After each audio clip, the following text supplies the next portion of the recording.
नमस्कार दर्शकों, मैं जितेंद्र गुप्ता। आप देख रहे हैं स्टार सिटी न्यूज़। मैं इस वक्त मौजूद हूं नांगलोई विधानसभा में। हमारे साथ इस वक्त मौजूद हैं आम आदमी पार्टी से हीरालाल किराड़, जिससे आज हम मिलने आए हैं इनके निवास पे।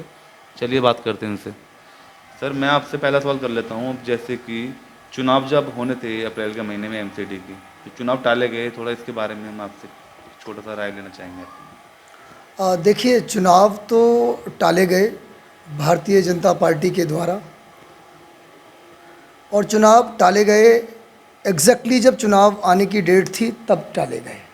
उसकी टाइमिंग पर आम आदमी पार्टी समय समय पर सवाल भी उठाती रही है, और ये प्रश्न है लोकतंत्र के ऊपर, क्योंकि हमारा जो संविधान से ये देश चलता है, कंस्टिट्यूएंसी से चलता है, और इसके साथ कहीं ना कहीं खिलवाड़ हुआ। पूरी दिल्ली की जनता तैयार थी, चुनाव में उतरने के लिए तैयार थी, पूरा माहौल बन गया था। इवन चुनाव आयोग भी तैयार था, और अचानक इसको बंद किया गया, चुनावों को टाला गया। कहीं ना कहीं लोकतंत्र को कमज़ोर करने की जो बात चल रही है वो कहीं ना कहीं सही मालूम पड़ती है। सर, मगर जैसे कि 3 मेयर हुआ करते थे, जब कहीं ना कहीं एमसीडी में बजट की कमी या दिक्कतें होती थी कर्मचारियों को, अगर ये एक होता है तो क्या लगता नहीं आपको एमसीडी में कोई ना कोई व्यवस्था में परिवर्तन देखने को मिलेगा इसमें? देखिए, एमसीडी को एकीकरण हो चुका है, आप जानते हैं, हो चुका है। क्या कर्मचारियों की सैलरी दे दी है? आप जानते होंगे कि कर्मचारियों की सैलरी अभी तक नहीं दी है। एकीकरण होने के बावजूद भी सबसे पहला कार्य होना चाहिए, कर्मचारियों की सैलरी का भुगतान होना चाहिए। समय लगेगा। अभी हमारे जो एमसीडी के प्रभारी हैं श्री दुर्गेश पाठक जी, उन्होंने भी कहा कि एमसीडी एकीकरण हो चुका है। आज ही उनकी स्टेटमेंट भी आई, परंतु अभी भी कर्मचारियों की सैलरी नहीं दी गई। जो सफाई करते हैं हमारे कर्मचारी भाई, वो सुबह उठकर जो पूरा का पूरा दिल्ली को साफ़ करने का कार्य करते हैं। तो एकीकरण हुआ है, उसका फ़ायदा अभी तक कर्मचारियों को नहीं हुआ, ना ही दिल्ली की जनता को हुआ है। कितना समय हुआ था एकीकरण जो हुआ है, पता हुआ आपको?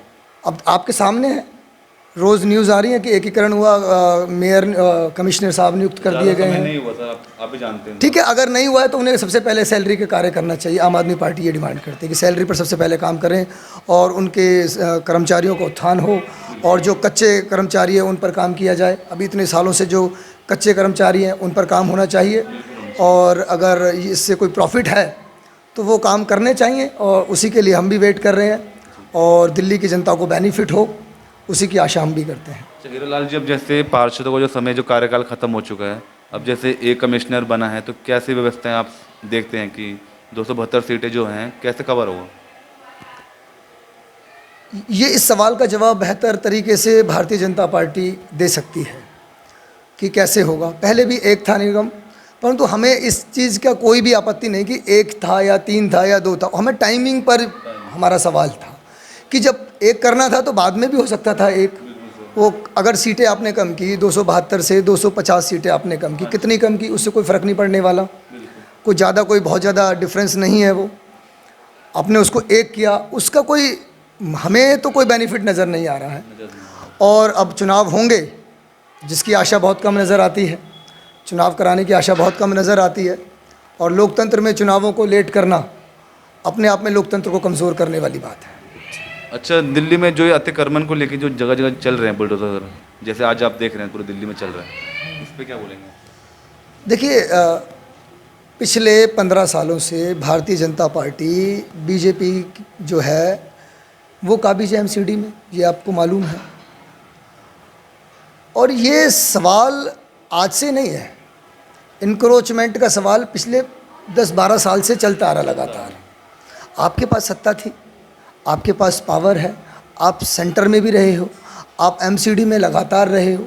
इसकी जवाबदेही सीधे सीधे तौर पर एमसीडी से जो मेयर नियुक्त हुए उनकी है, उनकी रहेगी, और जो अधिकारीगण जो नियुक्त किए गए उनकी रहेगी, और जो पार्षद रहे हैं उनकी बनती है जिम्मेदारी। पर मैं एक सवाल मेरे जहन में उठता है कि जब आपने सबको हटाने के पश्चात, अब उसके बाद आप ये कार्रवाई करवाते हो या करते हैं, उसके बाद जो भी माननीय सुप्रीम कोर्ट के ऑर्डर हैं, जो भी है, जब वो पार्षद थे तब ये कार्रवाई क्यों नहीं हुई?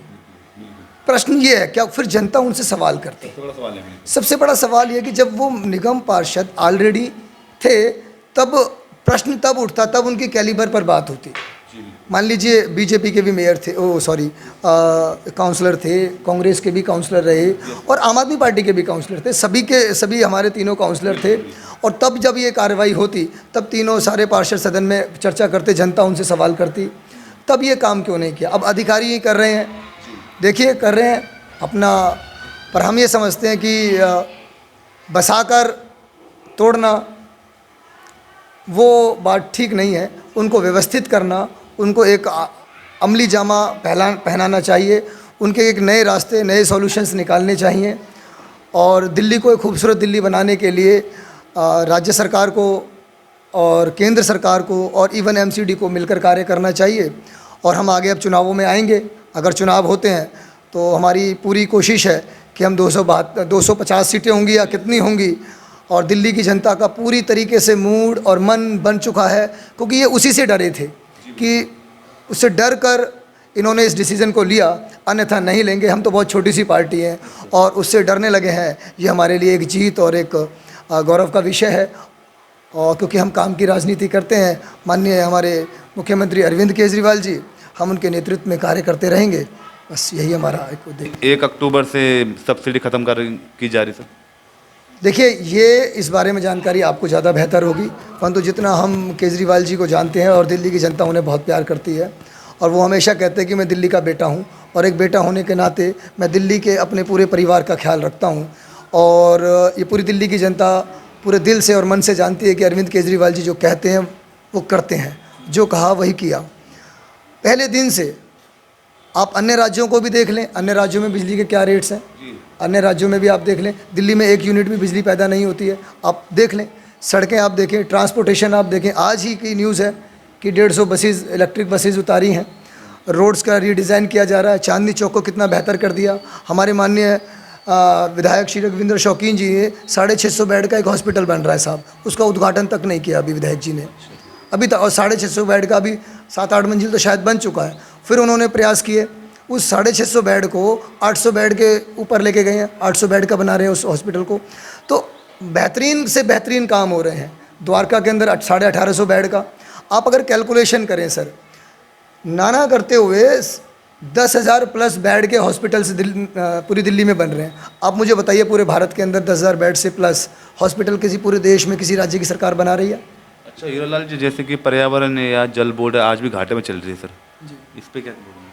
सर, जनता फ़ायदे में होनी चाहिए। लोकतंत्र में, डेमोक्रेसी के अंदर, democracy it's not a business. ये कोई प्रॉफिट करने के लिए हम यहाँ पर नहीं आए हैं कि ये प्रॉफिट में होना चाहिए, वो प्रॉफिट में होना चाहिए। जनता कितनी प्रॉफिट में। एक पिता का कार्य क्या होता है? पिता की जेब में हो सकता है अपने लिए बनियान फटी पहनता हो पिता, परंतु बच्चों को अच्छे कपड़े पहनाता है साहब। कुछ 10 लाख का सूट नहीं पहनता वो, पहले बच्चे को पहनाएगा वो 10 लाख का सूट, कि बच्चों क्या पहन रहा है मेरी हमारे दिल्ली की जनता खुश है। आप कोई भी सर्वे करा लीजिए, कुछ भी करा लीजिए। हम अगर राजनीति में है, सामाजिक क्षेत्र है राजनीतिक, कोई बिजनेस क्षेत्र नहीं है कि यहाँ पर हम प्रॉफिट या लॉस देखेंगे।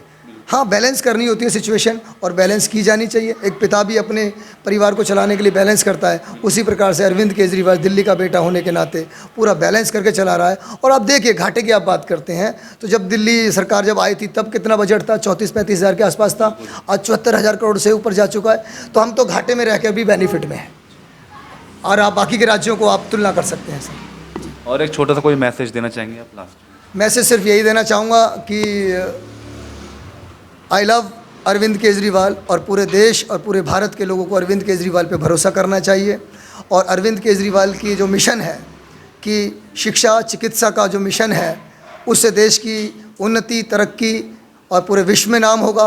और पूरी दिल्ली में पूरे भारत के मुख्यमंत्री आते हैं और केजरीवाल मॉडल से सीख के जाते हैं। आपके पास भी मौका है, पूरे देश में अरविंद केजरीवाल जी को लाइए, आम आदमी पार्टी को लाइए, देश को बदलिए। जय हिंद, जय भारत। तो ये हमारी सीधी बात हीरालाल किराड़ जी से, स्टार सिटी के साथ। मैं जितेंद्र गुप्ता।